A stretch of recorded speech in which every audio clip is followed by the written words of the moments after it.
नमस्कार. आपल्यासमोर आहे ती कंपाऊंड मोटर. तर कंपाऊंड मोटरचे मुख्यतः दोन भागामध्ये आपण विभागले जातात, म्हणजेच मोटर.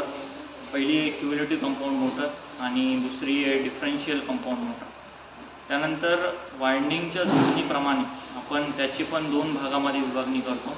एक असते शॉर्ट शंट कम्युलेटिव्ह कंपाऊंड मोटर आणि long shunt cumulative compound motor.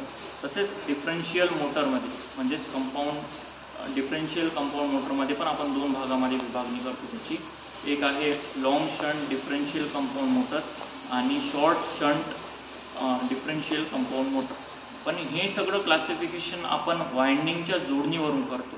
तर नेमकं आपण जी कंपाऊंड मोटर वापरत आहोत त्याच्यामध्ये किती प्रकारच्या वाइंडिंग आहेत हे आपण आज जाणून घेऊ. आणि त्या वाइंडिंग आपण कसं ओळखायचं आहे की नेमकं दोन वाइंडिंगच्या बाहेर निघले आहेत आपल्या कंपाऊंड मोटरमधून, त्या कोणत्या आहेत आणि कशा आहेत ते आपण बघूया. तर तुम्ही याच्यामध्ये बघू शकता की इथं इनपुट दिलेलं आहे. याच्यानंतर इथं आर्मेचर वाइंडिंगचे टर्मिनल दिलेले आहेत, इथं फील्ड वाइंडिंगचे टर्मिनल दिलेले आहेत आणि इथं सिरीज फील्ड वाइंडिंगचे टर्मिनल दिलेले आहेत.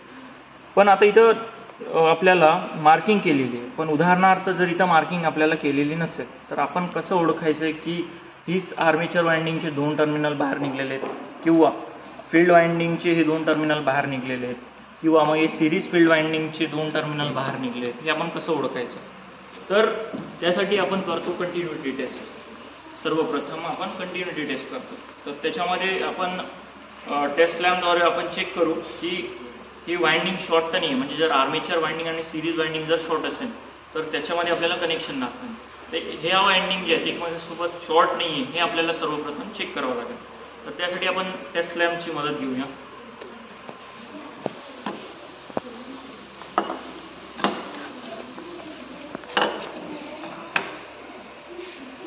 तर यामध्ये तुम्ही बघू शकता, आपण पहिले टेस्ट लॅम्प चेक करून घेऊया.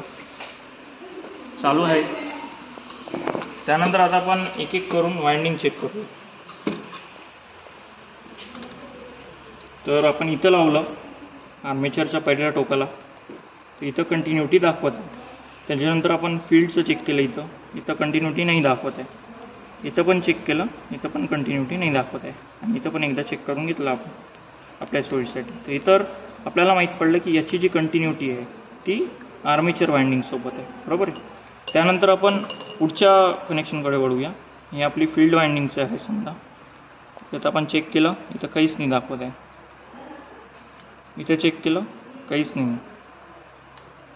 इथं पण चेक केलं, काहीच नाही. पण याच्यामध्ये कसं आहे, शंट वाइंडिंग जेव्हा आपण चेक करतो त्याच्यामध्ये थोडंसं स्पार्क दाखवतो. याच्यामध्ये तुम्ही चेक करू शकता, इथं थोडंसं स्पार्किंग दाखवणार. ठीक आहे. तर ही कंटिन्युटी शंट वाइंडिंगची जर कंटिन्युटी बघायची असेल तर तुम्ही बघू शकता, इथं स्पार्क दाखवणार थोडंसं. ओके. त्याच्यानंतर मग सिरीज वाइंडिंग आहे. तर बघू शकता तुम्ही, तर आपण चेक केलेलं आहे. नंतर पुन्हा एकदा आपण बाकीच्या वाइंडिंगसोबत कनेक्शन चेक करून घेऊ. हे कुठंच कंटिन्युटी नाही दाखवत आहे. ओके. सर अशा प्रकारे आपण कंपाऊंड मोटरची कंटिन्युटी चेक करू.